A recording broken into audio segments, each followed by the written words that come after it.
Have you seen this? What if Iago laid a really heavy trip on Othello and the whole thing ended up being a huge bummer for Desdemona? Yeah, man. Welcome to Have You Seen This? The world's only podcast about obscure, overlooked, and misbegotten media. All discussions will be spoiler heavy. You have been warned. This show would not be possible without the support of our patrons. If you would like to support our show, join us at patreon.com/haveyouseenthis. Patrons get the show a week early, and $5 supporters also get access to our Discord. Or you can tip us at our Ko-fi. Visit the link in the show notes. It's a fucking bummer, bro. It's super heavy. But what's not heavy is being back in action, back to podcasting. I want to thank everybody who waited for the new episodes. January was a little bit of a nightmare, but Tim will be back soon. He is currently in the wind, but I have two guests with me, some delightful young men who are, in fact, far fucking out. I got Josh and Brian from one of the best podcasts going, The Worst of All Possible Worlds. Welcome, boys. Thank you.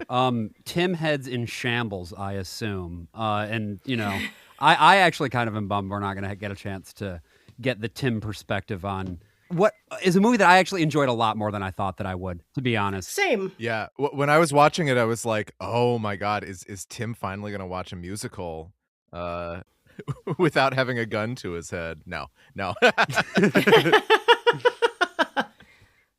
I don't know. I've known Tim a long time. I'm pretty confident that he would have hated this. So this is maybe better this way. But it is indeed a heavy trip, brothers and sisters, that we have tonight. And I am grateful to have Josh and Brian with me because I would imagine they're going to be doing some heavy lifting on this one because I do not have a background in musicals or Will the Thrill, Shakespeare. So they're here to help me out. And we are talking about another Have You Seen This ass movie? Because as Brian said to me before we started recording, he hadn't even heard of this. Nobody's heard of this, even though it's got some crazy personnel on it. It's Catch My Soul from 1974. It was directed by the fucking prisoner. That's right. Patrick fucking McGoohan. Yeah, I was shocked to see this. I didn't, because I knew he directed some TV, because we just did an episode on Columbo, and he directed some of those.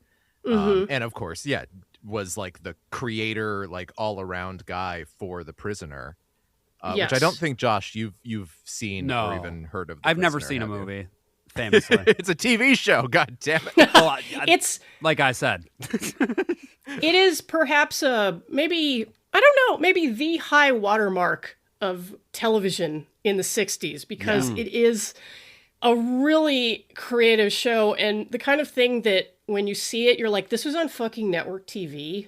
Oh, it's in the nuts. late 60s. Yeah. It is wild. It's a spy show, but it's also this sort of surrealist comedy, like sci-fi thriller. It kind of does the Lost thing, but it did it first, and it's done it, I think, better than just about any other show that's done the like puzzle box thing. Okay. Because it's like you're never really gonna solve it. I should also say, just for reference, for those who are not familiar with our show, The Worst of All Possible Worlds, we are talking about pop culture every single week. We're talking about different media. And our third co-host, who is not here with us today, AJ, fucking loves puzzle box shit. Do you know if you've seen that show, Brian? No, he hasn't. Neither of you guys have. I mean, I actually didn't see it until very recently because now it's on the streaming services and things. But I've always been like kind of aware of it in the background. Yeah. It is definitely worth checking out because it is, again, you will not believe that it was on a network television station in the United States. It is that it's very much of the time, yet somehow timeless because of the themes about society and individuality and whatnot. McGoohan is such a great, intense leading man who also has like that touch of humor about him. This was his lone directorial outing. He probably just wanted to be done with the whole fucking thing in the aftermath because it didn't go that great. But yeah, this feels like a movie. I would love to see the screenplay of this because I feel like maybe they got 50% of it on the screen. Yeah. Yeah, that's a really good point. Even though a lot of it is, I don't want to say a lot of it, a good chunk of the dialogue is from the play. Yeah, A lot of especially the once you play get is to the left end, out. where it's pretty much exclusively dialogue from the play. Back like Yeah. third of the movie It's just so becomes strange. Othello. Yeah. Right. And I think, Josh, you mentioned that Othello is one of your very favorite plays. So do you maybe want to give a capsule summary to the audience exactly what we're talking about? Yeah, so I mean, I will say I wouldn't say it's one of my favorite plays. Period. It is one of the Shakespeare's that I like more. Gotcha. Because basically the gist of it is you've got this guy named Othello, and he is a general who originally is from Northern Africa. Right? They refer to him as the Moor, because obviously at this time there was in Europe a pretty decent population of people who had migrated up across the Mediterranean, and particularly into southern Spain. So it's set in. Where is it set again? I'm trying to remember. It's set in Italy. It's or Italy. Okay. It's based on an Venice. Italian It's story. Venice. Yeah. And partly I remember this because our friend Matt Barbeau wrote a play called Right, The Venetians, yeah. that just takes all the Shakespeare plays in Venice and mashes them up. But basically the gist of it is you've got this guy Othello, this very this victorious general who's just come back from war. Everyone's like, hell yeah, Othello, I love this dude. Yeah. And then he has an assistant, an ensign named Iago. And Iago has no chill whatsoever. He's a and dick. is basically cannot stand the idea of Othello having any sort of relationship outside of a relationship with Iago himself. Yeah. And Iago feels like his promotion was kind of taken. Right. Like it should have been me because like I'm me, I'm the best person ever, and also I'm white. So there's aspects of professional jealousy there. There's aspects of racism there. Yeah. And I think in most good adaptations I've seen, in most good productions I've seen, there's also an undercurrent of suppressed homoerotic desire, where it's more than just professional. It's also that he really wants this man for himself, even if he doesn't fully realize why. Yeah, and the short version is that this is Othello transplanted to a Jesus freak enclave in the New Mexico desert in 1967. So they take and there are songs. So Yeah, it's a see musical. again. That's why Tim isn't here. Is it a musical? I would argue that it's more of a movie with music than it is a musical. Well, it's weird because like the songs are written like they're supposed to be character songs. Like the person is supposed to be there singing, and a couple times they do, but it's pretty much all done in like voiceover, without the actors even lip syncing along with it. Yeah, Dune style. Yeah. Dune, the musical. I will say, singing in the voice. Yeah. I think it was the last time I came on the show, Jen, that we watched The Christmas That Almost Wasn't.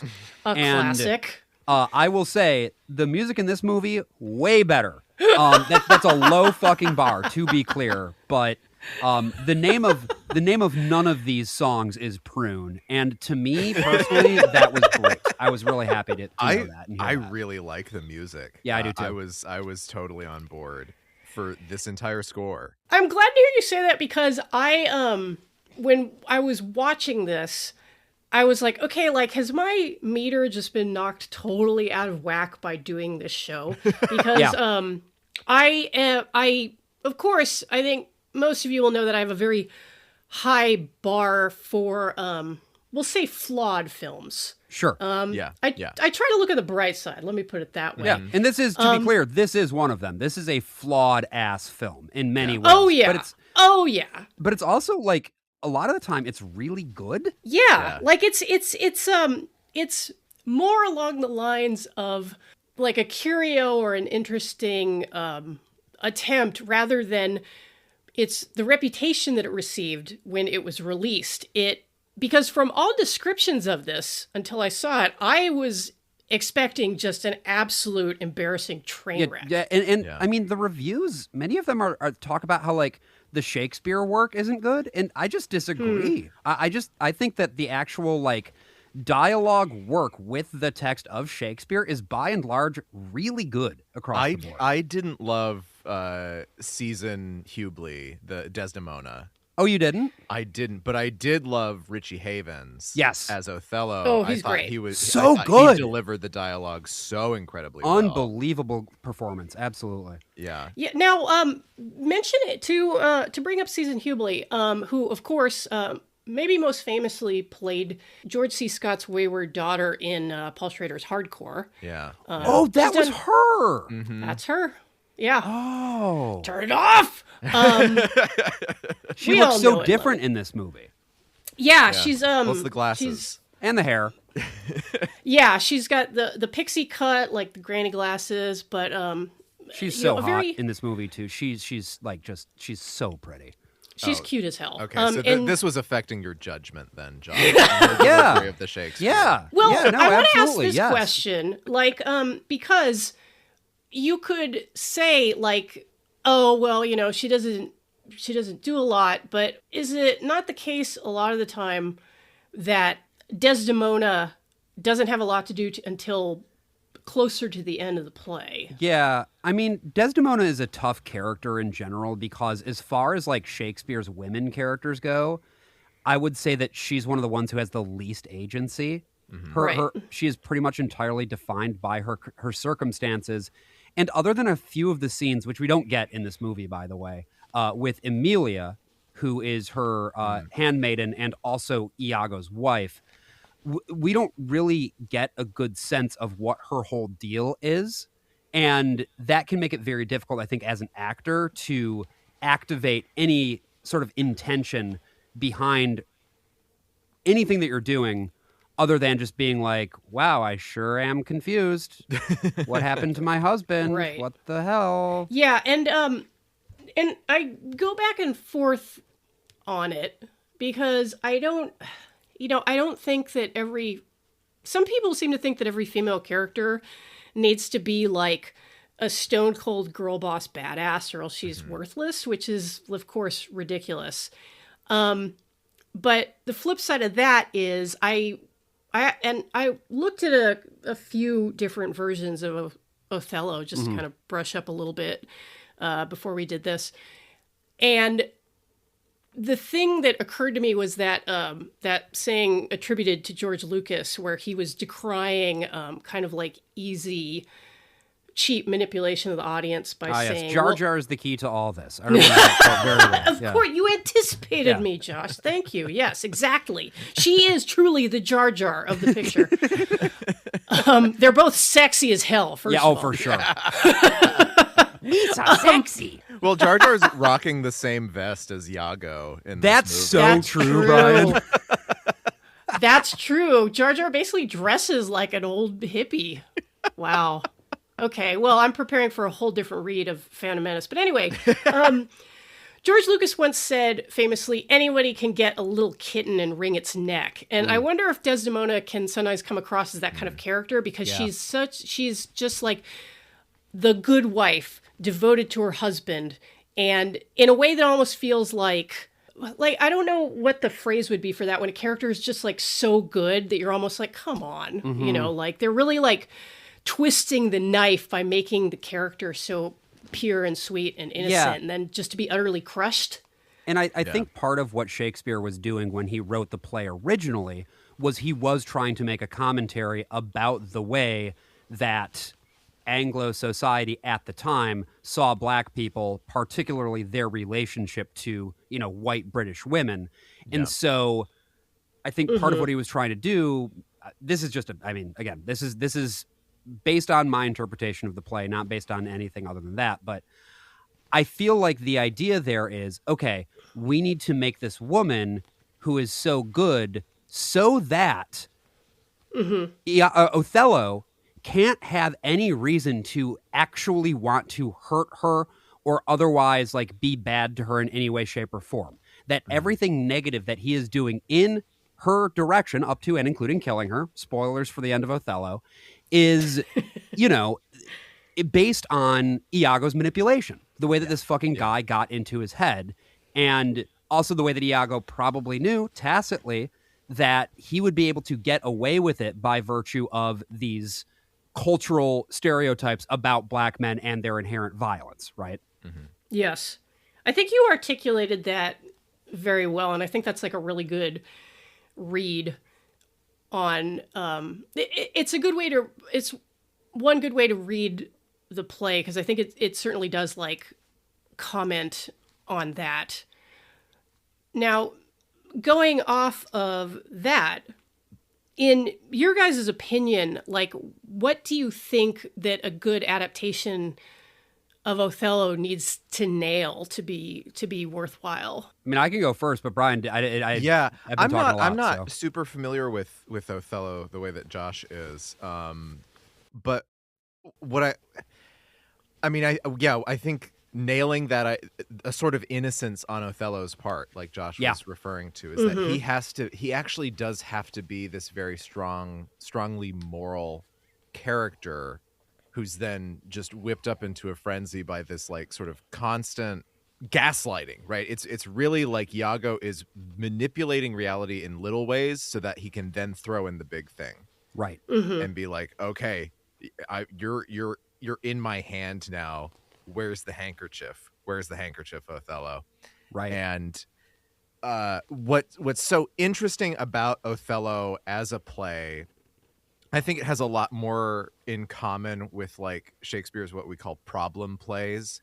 They're often the ones labeled as comedies, but they're weird, like The Merchant of Venice, or there's a play called Measure for Measure. And these plays like have a resolution at the ending rather than just like destruction, but they're still really like heavy and dramatic, and the stakes are still really high. And they're usually about like the complexities of living in a society, whereas like a big tragedy will be about like being at the very top of it, like a king, Hamlet, Henry V, Macbeth, all that stuff. Right.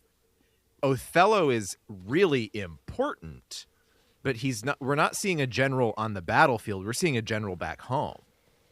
We're seeing these people who are interacting with, and there's a part in this movie where he talks about, I think he uses the word, not vocation, but something similar to that. It's like, I need to be here to do my job.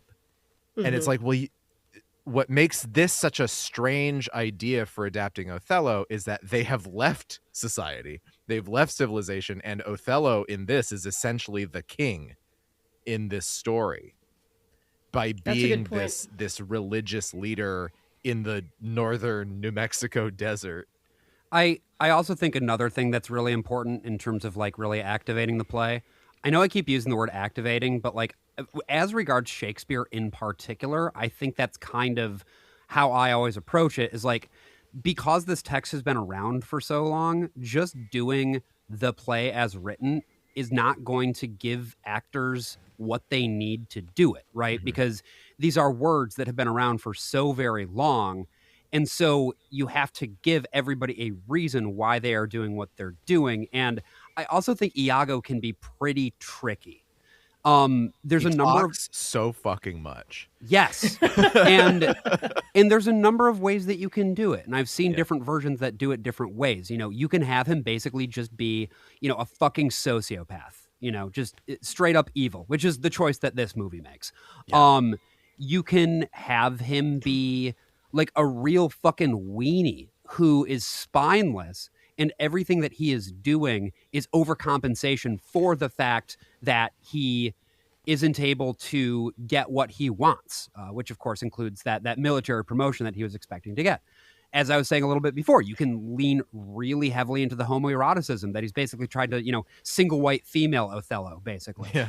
These are all valid options that you can take. I think you just really need to commit to a specific thing for Iago. And again, in the case of this movie, I was fairly impressed, even though I thought some of the choices were absolutely fucking bizarre in terms of how they chose to portray Iago, which is just, he's the devil. He's just Satan. Yeah. And I think that's a valid choice in the context of the play. Oh, he even gets like seemingly a kind of supernatural power by the end of it. Like there's that whole thing with the bus that I'm just like, wait, what happened? What? How did that happen? The black hippie bus of ill omen. On the outside, Whatever the bus is painted 100% black, including the windows. But then on the inside, it is a glowing white chamber. I don't know what it was. I don't know what it meant. I don't think it really worked, but I still loved it. Visually, this feels the most like it came out of The Prisoner. Like it's just these solid blocks of color and just very weird space. Yeah, like just disorienting spaces with that like touch of like, you know, late 60s, early 70s, like hip, whatever you want to call it. I don't know what the fuck the bus was either. Yeah, it is. It's there happening and it freaks me out, but like in a good way. I have to put this question to you guys now. Having briefly described what we think makes an effective Othello, or like what's the bare minimum to make it like a decent production, how do we think this movie does in putting across the story of Othello? I think... So I should note, they've taken some liberties with the plot itself. Yeah. Quite a bit. They excised a very important character named Rodrigo, who is I mean, to be fair, the character of Rodrigo largely exists as a plot device, so I didn't miss him. But it does make it feel a little bit inchoate at times. And they also decided to make it at the end of Othello. Iago kills his wife. He kills Emilia. That does not happen in this version. Yeah. And I think that if you don't have Iago kill Emilia, it kind of, I don't know. It again, you miss that thing of the possibility, at least, for the thing of Iago on the gay side of things being like, well, if I can't have this man, then I certainly can't handle having this woman around anymore, and so I gotta fucking get rid of her, is a choice that you can make. And just in general, like mining Iago's choice to do that one last, even more dastardly thing, I think is actually, when you lose it, you really lose something significant. Yeah. They also, the whole beginning of the play where everyone's in consternation because Othello has married Desdemona. Right. Like, that's completely gone. Like, we don't see Desdemona's father is not...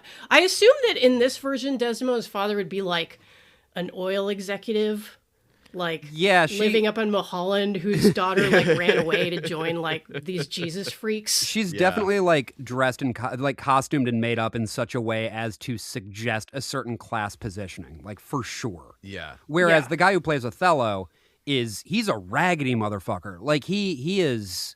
This is a wild man who wanders in the desert. You know he's I mean? wearing this, like, I don't know, is it lambskin vest and jeans and nothing else but the hair on his chest? But there is a lot of that, so he doesn't need much more. And he's just for Iago, or yeah. Iago, sorry. Yeah, he's sort of circling around this, because at the very beginning we actually see this entire like cult build up. We see all these people. It's sort of like the beginning of Jesus Christ Superstar, which came it's out a lot like the beginning of Jesus Christ Superstar. Came out at the same time. I don't know what they were thinking, but I think they were hoping to kind of draft on the success of that and stuff like Godspell, because this was first a stage production in the US and the UK and was successful. Really? Like, again, I'd love to see the script, because I can imagine that entire. I could, like, this whole time I was like, I bet someone could put this on stage and make it I really, had the really exact same thought, particularly Let's do the it, direct. Josh. Okay, let's absolutely. I'll line up for a ticket right now. All of the direct asides where he like looks at the camera and says something. That is nearly impossible to pull off on film, and I am here to inform you, dear listener, that this film does not pull it off. No. But on stage, it's so much easier. And it's reflecting the structure of Shakespeare, where asides are a big piece of the structure of like all of his plays, basically. And we can tell that in the first 20 minutes, this was the part of the production where they could afford to get extras out past Espanola or whatever. All of a sudden, halfway through, all of the other actors just disappear. Yeah, here we have this guy who is starting a church, has taken over this old mission that, like, kind of burns down, I guess, and then, like, has a van, has a church, is building all of this stuff. And the only people around are like 5 characters total, including Othello himself. Which is a shame because, like, something that I would have been interested in sort of seeing played with was like, how does this congregation react to Othello's increasing mania? Yeah. That's a good point, and I think it might have a lot to do with the fact that I think a lot of the extras were bikers and hangers-on who were sort of enticed with the promise of a bacchanal that was then filmed. Right. I can't imagine the scene where they all drink a fuckload of wine. You mean? Right. I can't imagine like trying the work of trying to pull something coherent out of that. I think maybe it got away from McGowan and crew. I don't know. I think that specific scene works pretty fucking well. If we're talking about the party scene. Yeah, which I think, like I said, it's like, a bunch of bikers and jug wine and hooting and hollering. Yeah, and I love the sort of revival feel of like Cassio, but like they're telling people to drink, and then Cassio's like, okay, now that you're all drunk, you need to fucking stop. You're sinners. All of you are sinners. We need to quit this demon, the demon rum, and get back to the Lord. I really, but it turns out that's his Achilles heel. That's right. No. Yeah, I really wish that they just, because like I can understand taking like the basic contours of the jealousy and the relationships and the rage and just going from there. I really wish they had thrown out so much more of the Shakespeare and just been like, yeah, it's still an Othello adaptation, but putting it in this setting, in this little church, in this little weird religious movement from the late 60s, it changes so much about it that I was just like, yeah, follow that impulse further. Yeah, exactly. Take it to that direction, that idea of piety. It's a new, different type of piety. I was particularly interested at the beginning to see where it would go because at first, from the first like 20 minutes of this movie, which flew by the way, I looked at the time and I was like, oh my God, it's been 20 minutes. This has been great. There is I think, implicit promise made to the audience that this is going to be more transformational, I guess, that it's going to be a bit less precious with the original text, and that it's going to be more of a, new play with shades of the original Othello. Yeah. Whereas, again, in the back third, they're just doing the play. Just doing Othello. Right. Which I don't mind, by the way. And the thing is, too, Othello is such a good fucking play that those scenes still sing. Particularly, once Iago has really managed to get Othello fully in his mania, in the whole scene where he goes back and is about to kill Desdemona and everything after that. It's just good fucking playwriting. But unfortunately, it doesn't really... By the time you get to the end of the movie, it kind of feels like a different movie than the one that you started. Yeah. I mean, even at the beginning, you're like not even like characters don't even talk on camera. Right. Like these songs are playing and then also any dialogue is also voiceover. And by the end, it's like, oh no, these are like traditionally done scenes. Yeah, to the point where I think in maybe the first half of the movie, it does make me wonder if there was perhaps an effort to make the movie a little clearer by putting in like ADR dialogue. Yeah. Because a lot of this, obviously, including the Bacchanal was shot very like loose and free, as I think would befit like a hippie commune in the New Mexico desert. But that's hard to piece together, like once you have all your footage. Right. I do believe that one of the problems with this movie during production was that McGowan clashed with the producer and writer of the original musical, a guy called Jack Good. Okay. Because apparently Good had recently, and this is weird, he had recently converted to Catholicism, and so he ended up taking the movie and supposedly like trying to add in a bunch more religious stuff. More specifically, Catholic shit. Yeah. That would explain some of the iconography, like in the church, where it's like, that's not prot shit. That's Catholic as hell. Yeah, and it's very strange because, like, the whole, and this is a whole ass thing that we could do an entire other podcast about, like the Jesus movement in the United States, like during the hippie era. Yeah. Not really a Catholic kind of a movement. Like, I mean, because it always makes me think of, like, like Campus Crusade for Christ, and then, like, kind of like the more curdled versions that you got as, like, the movement. Yeah, it's really like non-hierarchical stuff. They're like hippies, but they're Christians, so they're not really buying into, that kind of gas, man, of getting in with the Vatican and getting in gear with, cardinals and bishops and priests and stuff. Right. It's a bad trip, man. Yeah. Bad trip, man. Bad vibes, bro. They wanted to do, Woodstocky things, and they wanted to be rock and roll and live on, there were these like communes that Christians were living on, these and figures like Lonnie Frisbee and whoever, who were just like, nah, man, Jesus was just a fucking guy. Let's just go out to the sidewalk and hand some pieces of paper out to people, man. Well, and Brian, here's one that I was curious about, actually. Like, originally, it was just going to be me going on this episode. Yeah. But then I started watching the movie, and the first card said New Mexico 1967. It's like, we got to get Brian in on this one. 100%. To what extent is that culture, the culture depicted at this time, to what extent is that still in existence within the Southwest? Because this is like 60 years ago now. This is primarily a California thing. Okay. However, like in the 60s, I'm sure there must have been some little things, but they were probably more concentrated in the cities, like in Albuquerque and stuff. Okay.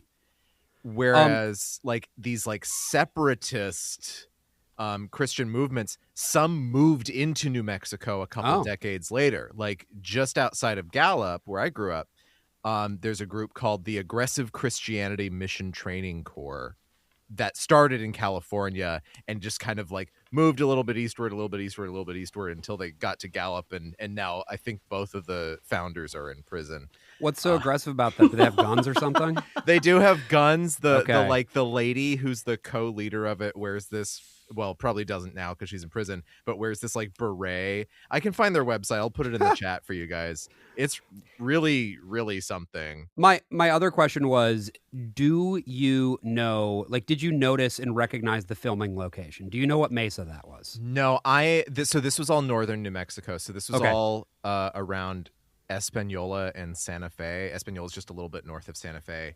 So this is like east of Los Alamos. Some of this area was used for like The Curse. That was also shot out there. Oh yeah. I've spent so little time in northern New Mexico. Like I've been to Santa Fe a few times, and that's to true Los of Alamos most people. once. Yeah. All of the action is in Duke City, the Berkey. That's right. Albuquerque. That's right. The town of my birth, in fact. Of course. I recently, this makes sense. Josh and I were talking about Albuquerque's baseball team, which used to be the Dukes, and since 2000 or 2001 has been the fucking the Isotopes, like the Simpsons, and it makes me so mad. And when I was just flying out of Albuquerque a couple weeks ago, there's some company that sells New Mexico merch, and they have this really beautiful hat that is for the Albuquerque fucking Dukes with the little guy with the little guy mascot. is cool. I will say, I really like him. I thought New Mexico merch would just be like green chilies and like Kachina dolls. There's like I mean, it's a lot of like, I guess, appropriated tribal imegery. Stuff you buy in Old Town Albuquerque. Yeah, petroglyph socks. That's one. Yeah. Well, that's sort of like the another minor league baseball team, the Brooklyn Cyclones, which is the single A affiliate of the Mets. They every year, I think just for like a game or maybe a weekend, they change they technically change the team name to be the Brooklyn Franks, and the whole thing becomes hot dog themed. And I think they do it over 4th of July weekend to coincide with the Nathan's thing. Okay, yeah, like the New Mexico version of that would be like those jalapeno suckers that have a scorpion in them. Yeah. Yeah. By the way, I found the it's- Aggressive Christianity website, aggressivechristianity.net. .net. Holy shit! Now that's a website. This is a website. This is Time Cube. These people, like, they come to Gallup and they sell like jam at the flea market. Like, that's their thing. They have like a little prayer line for you. The stuff that they were imprisoned for is just absolutely horrifying. If you ever Okay, wanna I look it just up. got to the Oh bottom my of god, this. this Did you see the website tribute is to Charlie fucking Kirk? amazing. I didn't. That's so good. But also, I love that you get to the bottom of what is probably conservatively 20 to 30,000 words on this homepage. And then you get to the bottom and it says, for more aggressive Christian articles, see page 2. And then there's another equally long web page, if not longer than. And they have homepage. a web ring too. Oh. It's got special links: aggressivechristians.com, brokenbruisedandblessed.com, cultofthelivinggod.net. And they have all of this like collage artwork that they make themselves. They haven't discovered generative AI, thank Christ, because this stuff is so amazing, dude. Holy cow, these images are I'm It's so I'm on funny page because I'm on page 2 right now, and I am looking at a postcard that they've made where we've got Alan Cumming in that Broadway production of Cabaret there. Oh, hell yeah. And then he's with like another guy, and then above him it says raving lunatics gone wild. There's some other shit. There's a map of the United States of America in the crosshairs of a scope, like a sniper scope. There's a door that says office on it, which I guess they're in this office, Alan Cumming and the other guy in Cabaret. And on there's a sign that says out. And then on top of that, the United States is in more danger today than she has ever been.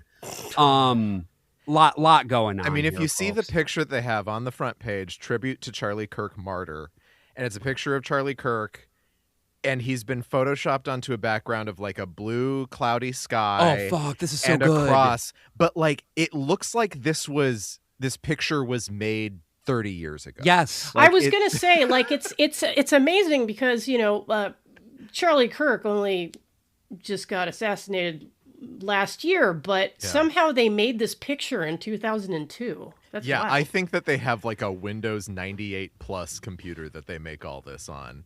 So looking at Yeah, this website, I feel like this website would be most optimized on a Windows 95 machine. absolutely. And looking at it, I'm also like, this is what the internet used to be, you know? Return. And now it's just a bunch of like horrible Facebook groups. No. And, Oh no, I did just find a piece of generative AI. Oh, no. It's like a screeching white blonde lady with the text over her that says she claims she speaks God's word. Boy, this is pure uncut lunacy We could- of a we style that could we don't do- see that often these days. Like, we could do an entire podcast episode just about this website. This is Yeah. awesome. Yeah. So Yeah. that's more contemporary New Mexico history. I feel like the 90s were kind of a big flourishing era for that, because that was also like the growth of the militia movement. Mm-hmm. You know, everyone reacting to the ATF and Ruby Ridge Yeah. and bombing the Murrah building and everything. That's when these groups start to become more and more prevalent throughout the state of New Mexico. But yeah, this is the one that's like right nearby Gallup. And I think it's a deliberate choice that this is set in 1967 because it is before kind of that Summer of Love promise Yeah. sort and of before turned. Manson. Yes. Yeah. Yeah. And it's an interesting take on the Othello story, like both of you said, because it is about like the head of a small group, like in isolation. It's not like, oh, like I've come to present myself to the Doge of Venice, and a bunch of like lords are going to tell me how awesome I am, and they end up being okay with me marrying a white chick, but that's just kind of like. And I mean, it makes sense to like kind of the movement. There would have been like at least like lip service to like, brotherly love and Absolutely. Right. interracial cooperation. So I feel like the way that this sort of maps most strangely onto this adaptation, like the original story of Othello versus the story that they tell here, is that obviously Othello, coming out of Northern Africa, would be Muslim. And yes. now he is the leader of a Christian revivalist cult, ? And it maps oddly because even though this kind of Christianity would be perceived as a bit weird, it wouldn't be as against the grain as being, in Venice as a guy from, I actually don't know if they say where he's from, but fucking Morocco or whatever. Well, what's kind of funny is that I did take a brief look at the 1965 Othello. At first I was like, okay, did any of these get cast with an actual this is black the one guy? where Olivier did blackface, right? It looks so bad, but yeah. So I watched a little bit of it, and then I was like, yeah, I've seen enough. But I did notice that Olivier's Othello is wearing a cross, and at one point, during the action, he crosses himself. So if I remember correctly, and part of this is just again from my friend Matt's play because he wrote about this. Othello himself is actually a Christian born in Venice. Oh. He is Moorish, but he is not a foreigner, if I'm remembering this story correctly. Again, Othello's not a play I know particularly well. But wow, Olivier just looks like blue. Yeah, it's so funny. He looks like he's been eating colloidal silver for 20 years. He looks like one of the monsters from that Russian movie V, that old Russian horror movie.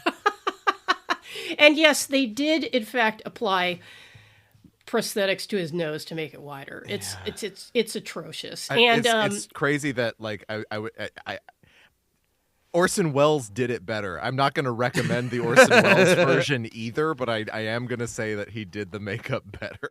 It's just so funny. It's so funny that they thought that this was okay. Yeah, it looks terrible. And Olivier isn't exactly he's not like Al Jolson, but there are some mannerisms where you're like, okay, dude, you're playing what you think a black man would act like. There are these eye rolls and these weird grins that I'm like, I hope Spike Lee hasn't seen this because I'm very pissed off. Very, very, very, very bad. I didn't get to see much of Maggie Smith as Desdemona. She seemed fine. Yeah. I did see a kind of interesting take on Othello, which I don't know, it maybe works about as well as this version, just by being so deeply weird. But there is a version called All Night Long, which was a British film from the early 60s in which Othello is a jazz musician and Desdemona, played by Lionel Richie, jazz I assume. Singer. Yeah, no. I forget the actor's name, but he's interesting. He's Patrick quite good. McGowan is in this movie. Iago. Too. He's the Iago analog, and in fact is pretty good in that too. Although I did find it funny. I did watch the whole movie because it's like I said, it's interesting. There's a very mobile camera. Okay. They squeeze a quote unquote happy ending out of it, which is weird. Oh. Nobody dies, so I guess that's the mega happy ending when you're doing Shakespearean tragedy. I saw a review of Catch My Soul where the reviewer was like, "Oh my God, this Iago is so unsubtle. It's so obvious that he's evil and plotting. People." Well, yeah, that's the point. That's what they were going for. Well, and in All Night Long, and I'm not even dinging McGowan for this. There's a quality to him where you're like, God, why would they hang out with this guy? Because he's so transparently a sleazebag, but he's able to set all these plans in motion. It generally holds together. It's a little weird. It's on Criterion. It's worth checking out for the curious. I should mention this is a little bit harder to find, but it did appear on Blu-ray after being lost for many, many years. Oh, wow. So you were telling me it basically it just came out and then, it was such a bomb and it was such a small thing that it just disappeared for a really long time. Yeah, it fell right out of theaters. It made the rounds of kind of the drive-in theater I'm circuit. assuming that's when they changed the title too, because the title card in the movie is a different title. It's like Santa Fe Satan. Santa Fe Was that the title of the Satan. play? I don't think believe so. the original play was Catch My Soul. Yeah. And this movie first arrived as Catch My Soul, and then there was kind of a... That title strikes me as an effort to kind of shoehorn it into that drive-in theater milieu of like, this is something super sleazy for the bottom half of the double bill when you're already making out with your date. But it absolutely is not that. I mean, Santa Fe Satan is the title of a Grindhouse movie, and this is not. It is definitely... There's no nudity. Like, the Bacchanalia is quite sedate, It's by the extremely standards chaste. of, say, I mean, they are Ken Christians. Russell film. To be fair, they are Christians. Like the most sexual anything gets is when Iago is pulling Desdemona's handkerchief out of the front of his pants and doing some like pelvic thrusts. Right. Which drives you insane, by the way. Yeah. To the point of Othello, though, I just wanted to say that we have already mentioned just how good Richie Haven's performance is in this movie. But something that I didn't know until sort of like I'm now just kind of browsing around, and this is just from Wikipedia here. This was his first acting role. He'd done music at Woodstock, but he hadn't actually acted in a movie before this one. And to be doing not just acting, but specifically that text. Yeah. Really fucking impressive. He's great. Like, just like a really powerful presence. Yeah. And he's so self-assured. Like, he's just so careful and because he has to be doing stuff in like every scene. He's always, carving or painting or any of this stuff. And he's so natural at it. It's surprising. I think and there's still very believable when when Iago starts getting in his head and he's losing his shit. I think he's a man coming apart. Some of the journey of getting there, I don't think is entirely believable, although that's as much to do with the way that they cut the script as it is to do with the performance. But also successfully portraying madness in a way that really makes you believe it and feel for it. That requires a pretty high level of technical prowess, I think, including training. That he was able to pull this off without any real training, I guess, is... Well, it makes me extremely fucking jealous, if I'm being honest. He's a great singer, and as it turns out, a really fucking talented actor as well. So, well, and the scene where he is singing, was amazing. He's got the one scene where he really opens up and has his musical number, and I was transfixed. I was like, this is so good. Well, he performed at Woodstock. Right. So he's I mean, I think he opened Woodstock when some other bands that were intended to appear were running late because it was such a nightmare getting to Yasgur's farm, and he fucking went down a storm, and that kind of launched his career from there. Huh. And it sounds. I think the thing about why it's in New Mexico, why it's in northern New Mexico, apparently it's just because Patty McGowan lived there at the time. Yeah, he was taking a little bit of a break after people got super mad. Yeah, with the ending of the prisoner. Yeah. Yeah. Oh man, and I don't know, would it have been better or worse in the era of social media when it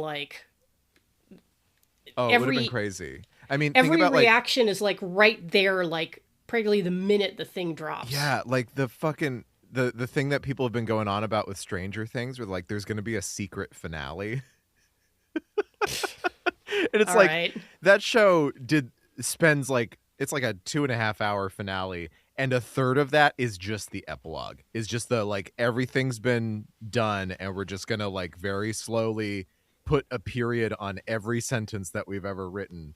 And then people are like, no, there's got to be more than that. They're hinting at us that a new episode is going to come out that'll make it even better. Okay, but in fairness, that might be true. No, that's not. No, because they were just teasing the behind the scenes documentary. That's all they were doing. I don't know, Brian. Fandom is such a disease. It's a really bad way to relate to media. I should know because I was into like fandom culture for a long time. Sure. It was a total waste of time, quite frankly. But I'm doing better now. Oh, glad to hear it. Because I'm watching I more interesting shit like this. Yeah, I think it would have driven Patrick McGowan completely insane. Yeah. So yeah, he had to had to drop out for a while, like see where his head was at, do a little painting, throw a little ceramics. And as it happened, he met the producer writer of this film, Jack Good, like in a bar apparently, and was like, "Hey, yeah, like I'll direct your film." And then they just worked it out like the night of. I think it didn't end up working out as well as he might have hoped, but it's an interesting way to pick up a directing gig. And you know what? Like he tried. There's interesting imagery in this. There's it looks fabulous. Yeah. The new version is it's a 2K restoration. It was shot by Conrad Hall, who I think won an Oscar for American Beauty, but whose career as a cinematographer went all the way back to the late 50s. And I think of him so with like stuff. Sam Mendes because he also did Road to Perdition. Road to Perdition, yes. Which is a and, gorgeous fucking movie. And stuff like Cool Hand Luke and Butch Cassidy and Sundance Kid, and this movie looks wonderful. And it could have been really murky because talk about a lot of low light cinematography, which must have been tough. And a lot of really crazy, weird lighting setups, like lighting multiple scenes with just headlights. Yeah. Which speaking of like the drive-in movie, I'm sorry to interrupt you, Brian, but speaking of the drive-in movie circuit, that's the other kind of crap that we often watch on that show, which is like, oh, we're an independent film. We kind of don't know what we're doing. I don't know. Just get a big light and point it at the action and point the camera at that. And it looks about as good as you would expect. But when you're working with Conrad Hall, it looks good. Okay, yeah. It looks really fucking good. And some of the way that some of these shots are framed is really striking. Yeah. Hall's like a big lens flare guy. He's always like pointing it directly at the source. Someone comes out of the bus. Okay, camera's just going to point straight at the sun. Fuck it. There's a shot that I really liked where you see Emilia and it like pans. It starts with just a close up on her lips, and then it is simultaneously zooming and panning out so that we see sort of her full head, the side of her face. And I wouldn't say that all of the shots have this level of intentionality to them. In fact, I would argue that some of them have no intentionality at all, which makes the whole thing kind of confusing. Yeah. Because you sort of are jumping between these very, I think, artfully staged, well-framed shots that tell the story very clearly. And then it will just like cut to the guy who plays Othello just screaming in a way that I've never seen anybody scream in a movie before, ever. And that's not really a compliment. And the camera doing its best to keep up with whatever the fuck it is that he's doing. Yeah, I wrote down, and this is a problem earlier in the movie too, when we're still kind of relying on all this voiceover sound, is like most of this movie feels like it's been assembled from coverage rather than shots that were planned out to tell the story of the scene.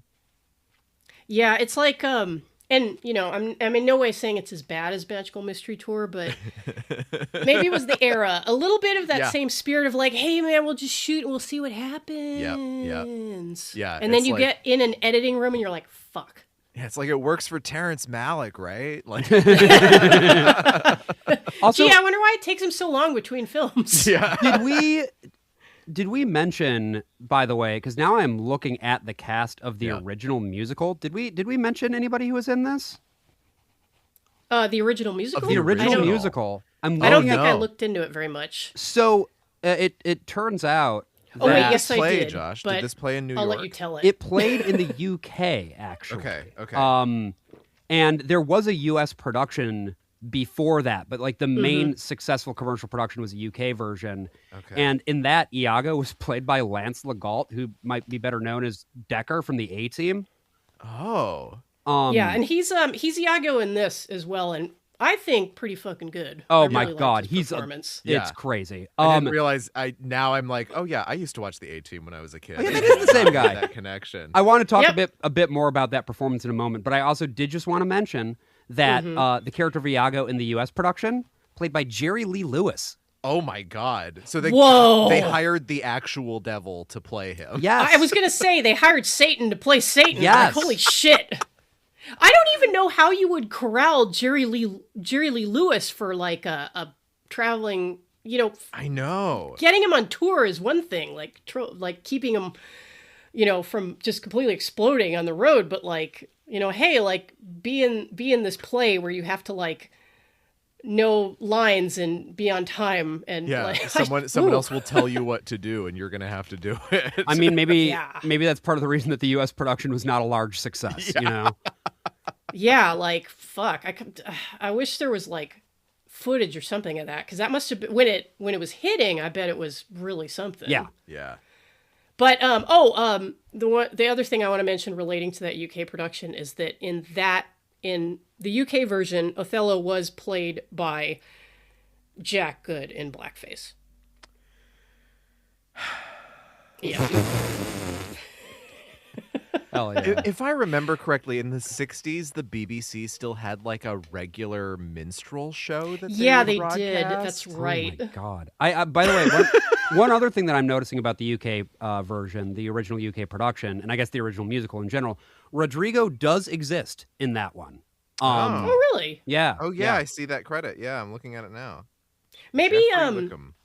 maybe on the movie everybody just got so baked they forgot to shoot his scenes.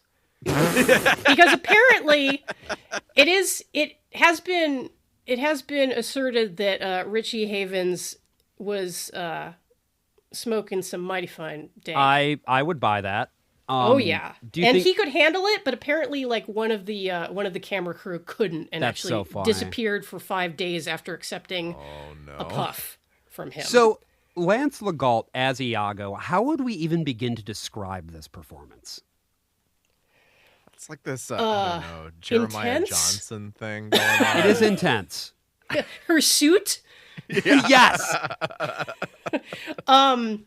it's one of the more masculine Iagos. Yeah. It's a lot, but I think it really fucking works because he's like really scary right off the bat. Yeah. Well, Iago Like- usually has to be clever. Mhm. This guy's not clever. He's just rage all the time. He's like, I hate Othello, and he screams Right. it out, but no one's around, so it doesn't matter. He doesn't have to trick anybody. And I also think that part of what makes this work artistically is that this Iago, because he says right up front, hey, how's it going? I'm Satan. It allows him to sort of occupy a world of his own that is sort of parallel to everything else that's going on. Like, it's very theatrical, right? We don't know to what extent what he is doing, saying, and how he is expressing it, particularly when it's the big numbers, or like when he's out in the desert running around like a crazy hairy man. We don't really know if this is what is actually happening in the real world or if it's just what's happening in his world. Does that make sense? Yeah, like, because Yeah. we're always just sort of seeing him by himself, writhing and screaming and getting very sunburned. He was There's so a red. there's a shot in I think in the black hippie bus of Ill Omen that Yes. in that blown out interior, which is like Yeah. completely white. Mm-hmm. There's a shot they cut to that interior very suddenly, and then there's Iago like having a screaming fit or Right. something, and it's so blown out that at first you think it's like somebody fucked up. Uh-huh. Yeah. It's then like you realize, blown like- out and blown up. Like, I think they took Yeah. that wider shot and then blew that, like, magnified that. Yeah, a lot of grain Yeah. in that part, and you're like, wait a minute, like what did they do? Like, and then I was like, wait, like it's Conrad Hall. I'm sure he knows what he's doing, but it's very weird because it's just like, just cut to that and blah, suddenly like it must be very startling in the theater when everything is Yeah. dark and then all of a sudden like It's blah. white. And I think that is what a big bit of what they are aiming for, particularly because once we get to that point in the movie, there is the difference between Iago, between Othello rather, Yeah. we're sort of witnessing his slow descent into madness, which then does become very dark, literally. Yeah. Whereas Iago is occupying this space of extreme light. And so there's sort of this, I mean, some of it is thematic, right? Yeah, Light, dark, black, white. Mhm. But it's also kind of an inversion, because the reality, of course, that Iago is in this version the Prince of Darkness, Yeah. and it's too bright. It's much too bright. It's the opposite of Thief or Thief 2. It's too God bright. damn it. Sorry for making a joke from my show. I on your love show, that but- really deliberate tilt down in that same scene too. Like, okay, it's all white, it's grainy. Okay, it's less blown up now, but it's still all completely white. Now it's tilted down, and the whole screen is full of color. Yes, Because we all of have the all blankets and shit. blankets Yeah. and pillows and hippie shit on the ground. Yeah. And then you also realize, no, this wasn't a mistake. This is how it had to be white balanced in order for that shot to pop Yeah. when it pans down to those. Conrad Hall, baby. And every time they like open, because like when you see the bus on the outside, it's not just painted black. The windows are all blacked out Right. too. Yeah. And yet every time they open the door of the bus to like go in, there's just this massive white light streaming out of it. Right. It just sort of generates its own light from inside. Which again, Yeah, is- and it's like, where is this bus going exactly? Well, what, It and what doesn't even look like is this anywhere bus to good. begin with, right? It's this big, and I guess this is one of these things where I had a number of moments like this in the movie where, God, it is so nice to talk about movies that are actually like worth talking about. I'm just, like, this is really just hitting me now. After we just I'm came sure off Tim of feels another, the same way a lot of the time. Yeah. To be honest. It's true. after we just came off of another fucking Rapture movie. That's dog just so shit bad, Christian yeah. movie. Yeah. Check out our karate Christmas Miracle episode, by the way, if you haven't. What was the Karate Christmas Miracle? What happened? A little boy brings his missing father back through the Okay. power of karate. Oh, that rules. It's just that simple. That Yeah. I that's fantastic. It's on Tubi, folks. It is a sight to behold. The episode you had about, what was it called? Porno the Clown or whatever? Oh, Pervy! Oh my Pervy God, the Pervy the Clown! I was like, Yeah. this thing doesn't even exist. Like what you are talking about right now Yeah, how is do you just like find this shit? someone in a room with a camera and that's it. Yeah, it really is like probably the worst thing that we have ever watched, and we've delved quite deep. But I with appreciate some that. of our episodes. Like, we can always count on you to find stuff that feels like it doesn't exist and Yeah. yet somehow does. Yeah. You know what? Like seriously, that means so much to me, you guys. I really, really appreciate it. But going back, tell your listeners, maybe check us out if they feel like it. Yeah. Yeah. but going back to the death bus for a second. Such a strong image, such Yeah. a terrifying image, and I don't Yes. know what it means. Yeah. And especially at the end when we're in the sanctuary and we're doing the big Othello Desdemona scene, we see finally there's one shot like deep in the middle of it where we see Iago is in there watching Right. from the balcony above them. Right. And then as Othello's like running out after having killed her, we see the shot from that same place, and then we see that the bus turns on, Right. shines its headlights right in Othello's face, and tries to ram him, and he runs back in the church, and then Iago's there behind him. Right. It's like, who drove the bus? Well, What's it's happening here? it's- No one's it's- on the bus. The bus is alive. It's just like a Well, pure malevolent force. Or maybe it's, I mean, yeah, there's two options here, right? It could be "Hello, governor" from regular show. That's one possibility. The other possibility is that he has the ability to sort of summon this bus. Yeah, it's That this is, Christine. it's done through Iago's power, and that he has the ability now to manipulate this using ESP or something. Yeah. It and there's also a weird part right at the climax where I thought the bus had struck down Emilia, I think it did. but then I think I she thought- gets up after that. It's weird. Yeah, I thought she had just run out and kind of done like kind of a classic Shakespearean, like, now I've fallen on the ground Sure. kind of thing. And by the way, really quickly, I want to mention the actress is, of course, the immortal Susan Terrell. Yeah. She had just come off an Oscar nomination for John Huston's Fat City and is fucking incredible. She's in real good. everything. I love her. This is another one where I was like, okay, I wish you'd directed her a little bit more. That was just sort of my sense across the board was like, sometimes an actor makes a choice and it's a really strong choice. And I mean that in a positive sense. But then you need to be like, awesome. I see where you're coming from. Let's talk a little bit about what's behind this. And then let's try it again in this way to make it more precise. Right. But that doesn't really happen in this movie because it's, in terms of the actual craft of scene work, not particularly well directed.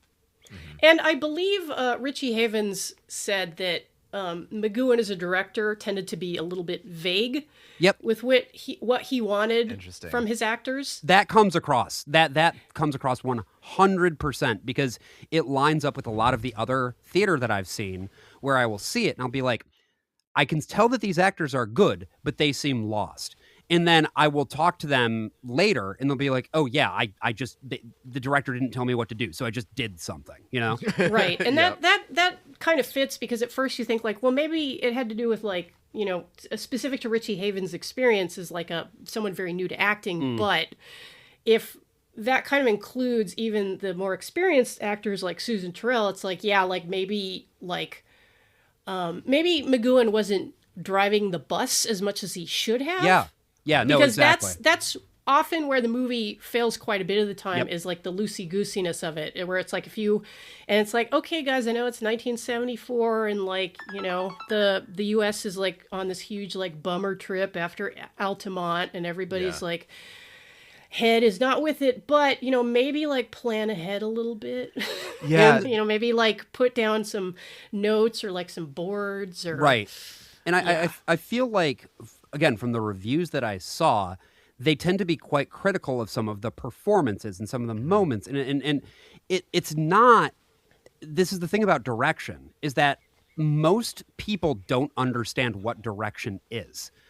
Which is that it is the big flashy artistic stuff, but particularly in film, that's more the job of the cinematographer and the DP. Whereas in film, as a director, it is your responsibility to ensure that everything that is happening is cohesive and that the performances that people are putting out make sense. If the performances don't really make sense, or if they seem incongruous with each other, or discontinuous between scenes, that's usually more to do with the direction than the acting per se. Yeah, because the you know, big part of being a director is being kind of like that executive voice. And, you know, an actor in a scene is going to be generally mostly concerned with what is happening in the scene. Not that actors don't like think in depth about their characters and like where they are in the story and whatnot, but the director has to guide that actor such that like the pieces fit into place. Because the whole point of being an actor and the thing that makes for very good actors is that they do find the interiority and they do understand, like, in this moment, this is what I think makes sense to do. But actors don't see the bigger picture. And frankly, they shouldn't. Because the moment that you become more worried about what's happening around you than you are about yourself, it takes away from your performance. And that's why I realized pretty early on, I don't have what it takes to be an actor. Yeah, you're more of it. Well, and I think even beyond performances, yet nothing connects in this movie. We don't have connecting tissue from scene to scene, from motivation to motivation, from dialogue to song. It's just like, oh, the song is just happening now. Exactly. We've not led into it. We haven't let the drama like carry our way through. And again, that sounds like McGowan just kind of being a lazy director here. It also feels like it's just a matter of like, oh, we don't have the money to shoot those pages. Right. We're just going to shoot this and get that done. And then the producer hacking it up later, I guess. Yeah. Yeah. Like, hey, can we like kind of Catholic this up a little bit? Like, and I'll put a cross here and, sacrament here. And okay, we're good. And as an aside to that, like, that's very funny to me. And I get that, like, zeal of the converted and, you got your new hyperfixation and everything has to be about that. And we all know how like Catholic converts, as adults are. They're a little much, but I'm like, dude, what are you doing? Like, what are you adding to this with this material? Yeah. Because it's like this is your trip, man. Like, you know, we're not all on this like Catholic bus with you. It's a very weird decision. And I wonder if it also doesn't have something to do with that feeling of sitting down in the editing room and being like, oh crap. Like, this is kind of a big mess. What do we do? Particularly, I think, when you have to pull the music back in, which is something that I wanted to come back to momentarily. The actual musical scenes where plot is being advanced through song, the way that musical movies usually work is that, and this goes back to sort of what Brian was saying too about the connective tissue, you have the scene, and then somebody has a thought or they say something, and then when that happens, that starts to begin to the boom, boom, boom, boom, boom, boom, boom, boom, or whatever. Yeah. And then it's sort of, you have this moment where they pivot into song because it is the thing that makes sense for them to do dramaturgically. Yeah.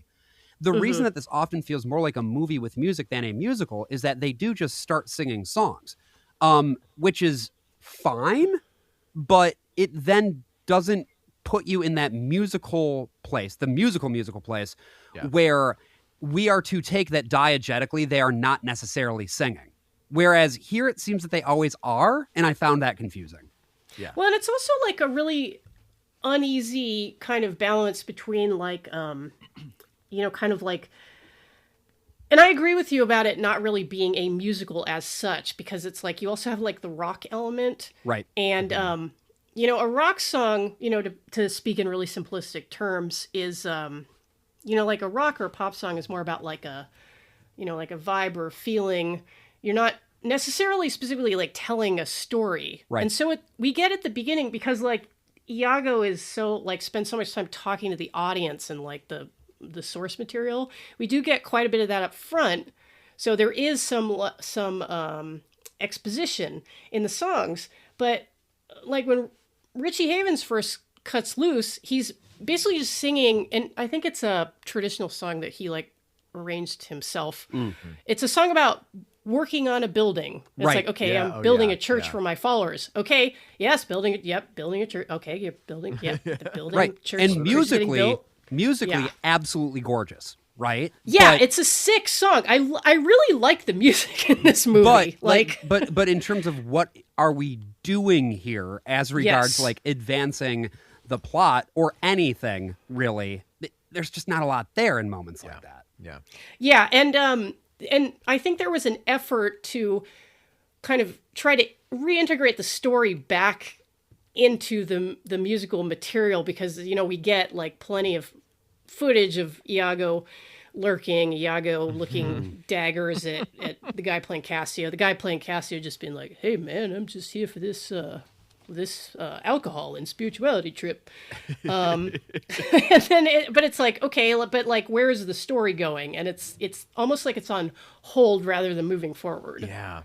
Yeah, that feels like the whole like middle of the movie. And then once they start just doing full Shakespearean scenes where there's like no contemporary dialogue, then it's like, okay, well now the plot is in motion at least. Right. And I am glad that that they stuck to the material from the play, and there wasn't an effort to, you know, rewrite the dialogue to be like Othello, but like in hippie slang, because that would have put the movie more into the disaster. Yeah, no, area. for sure. Because with the actual Shakespearean material, and I'm far from an expert, you know, I've learned about Shakespeare in school, and I'm conversant with like some of the plays, but you know, so I can't judge it in granular detail, but you're like, oh no, this sounds good, and like, you know, the actors are good, and I can grasp, and the language is difficult, but the thing is, with seeing Shakespeare acted as opposed to reading it, you're like, oh yeah, like I can get the general vibe of what's going on, even though I don't know the exact words. Yeah, like we know what they're up to, we know what their moods are, and like I think there's a great scene that I think is a little bit more modern dialogue in it. It's like where they've carved the crucifix, they've hung it up, and now it's getting painted, and it's just Iago and Othello having this conversation with each other, and the look in Iago's eyes when he realizes that Othello is painting the carved Jesus figure black. So good. Yeah. That's like, he must have been directing that day. He Right. actually like showed up to be Yes. behind the camera. He's like, I did not get into the puff puff pass line. I thought about it a little bit. I think this would be good. Oh, okay. Yeah, and that's a really cool and interesting image. Yeah. Is the figure of Jesus on the crucifix is an enslaved Jesus. Yeah. He's got shackles on his wrists. And also then at the end of the movie, when Desdemona dies, I can't remember, is it Othello or Iago who takes her and places her in Christ's arms? Iago who hangs her up, yeah. Yeah. What an asshole. Well, and it kind of reminds me of near Santa Fe, there's this place, El Rancho de las Golondrinas, which has a little penitente house. Oh, yeah. Right? With the scary Jesus. I've told you this story about that. Yeah. We had like a field trip to Santa Fe when I was in 4th grade, and I saw the scariest Jesus of my entire life, and he had these huge hands and these huge eyes that were, this wooden carving next to a carving of the Grim Reaper pushing like a wheelbarrow full of hay. And then a smaller Grim Reaper on the other side of the building with a little bow and arrow just waiting to get you. That sounds sick as hell, honestly. Yeah. And I feel like this Jesus with his arms being able to like hold someone up was inspired by that Jesus. I can't say for sure, but it sure feels like it. Jesus, his arms wide. I'm pretty sure I made that joke when we did it on The Worst of All Possible Worlds as well, but I just needed to get it back in there now. Oh my God. Jesus and Judas at the Garden of Gethsemane.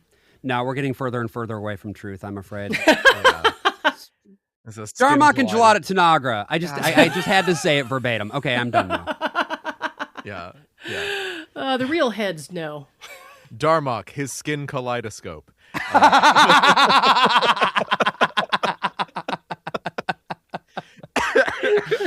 Oh boy. We've heard a lot of Catch My Soul. Yeah.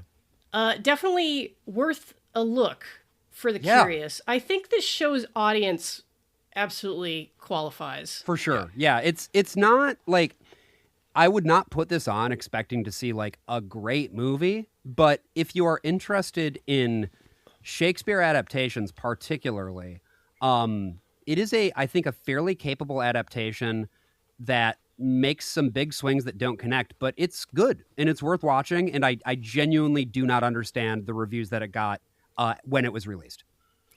I do wonder if, and there is often just a general reactionary tone to contemporary reviews of anything. Yeah. I think just by nature of things being new. Yeah. And that's a huge part of this show, is that a lot of stuff like takes a while to kind of like settle in and for people to really engage with it. And, in the mid 70s, like I kind of wonder if maybe this wasn't like partly a kind of like snobbish reaction to like, more hippie bullshit, like fucking Jesus Christ Superstar, like it's retread, it's boring, it's over, like nobody cares. And also, again, like many, many things that we talk about on this podcast, because it takes those wild swings, those are the movies that always get like misinterpreted or read in bad faith. And I think this is definitely one of them.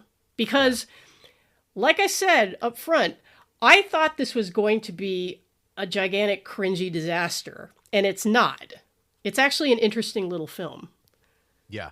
It's got so many good points as well as its bad points. And even if you're not interested in the movie at all, like give the soundtrack a listen if that's available on its own somewhere, because the music is so cool. The idea is just so off kilter.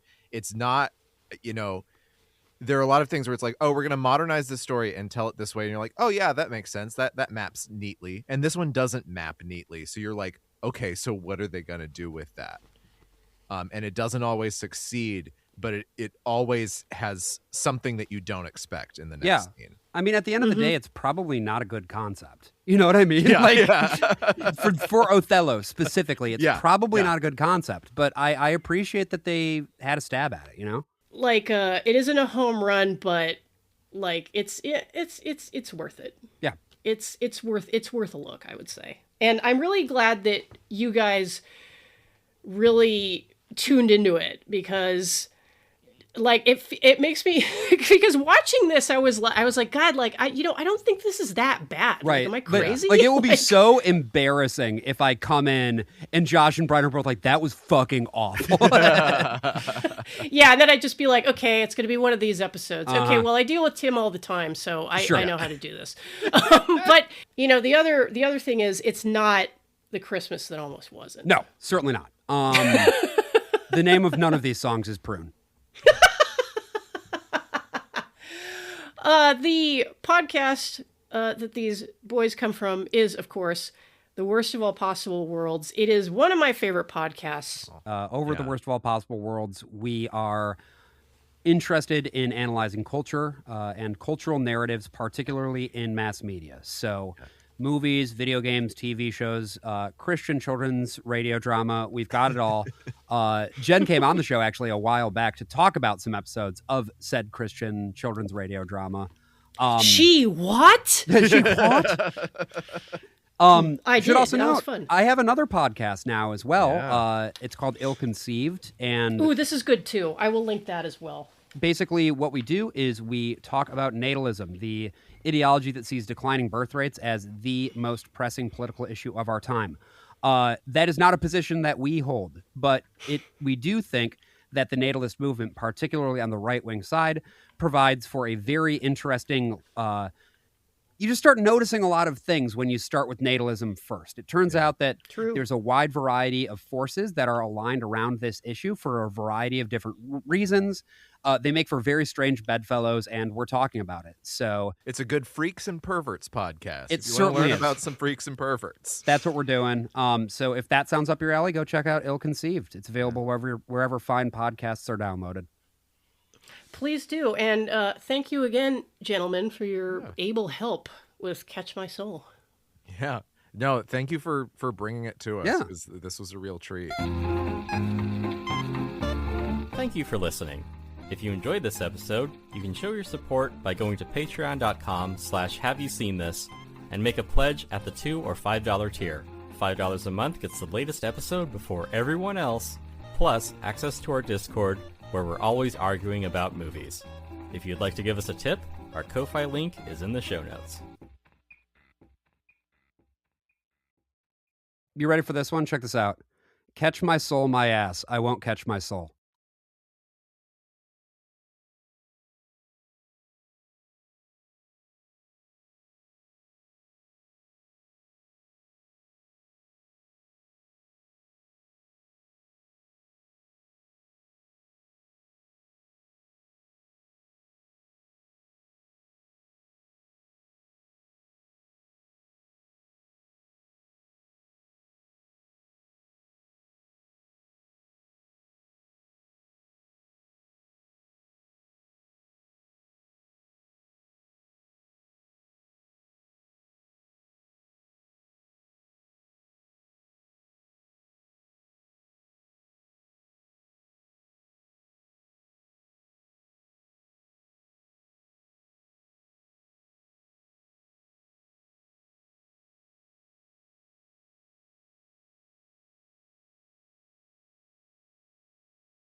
is I'm just going to fire up the recorder and we'll just do our usual gentle do roll you need into me it. to record audio on my end? Okay.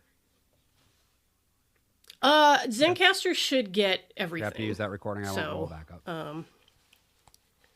Cross fingers. I love saying about a tool like, well, it usually works. It's fine, you know. It only catastrophically fails 2% of the time. Okay, so I'll just grab my notes. I'm going to give my little preamble, and then I'll introduce you guys, and then we can just and how long should we get to it. Like about 90 minutes, you think? Yeah, I don't like to let it get any longer than that because then it just gets unbelievably tedious to edit. I just get like, I just start to get agitated. And yet. Come on, wrap up, you know. So you guys. I mean, know. Our show is. Yeah. That for us, that's the 3 hour mark. Yes. Right. I did love your Final Fantasy VII 2-parter though. That was fun because like I was only superficially aware of Final Fantasy when it first dropped. Like I was in college. I've never played any Final Fantasy games. And then I finally it was like through you guys, I got the crash course. And I was like, this is a perfect 2-parter. This is like all like a lot of information, like all the information I want. It's just great. So you guys do good work is what I'm saying. Okay. I got my blurb and then we'll just go in. Okay. Oops. Okay. Have you seen this?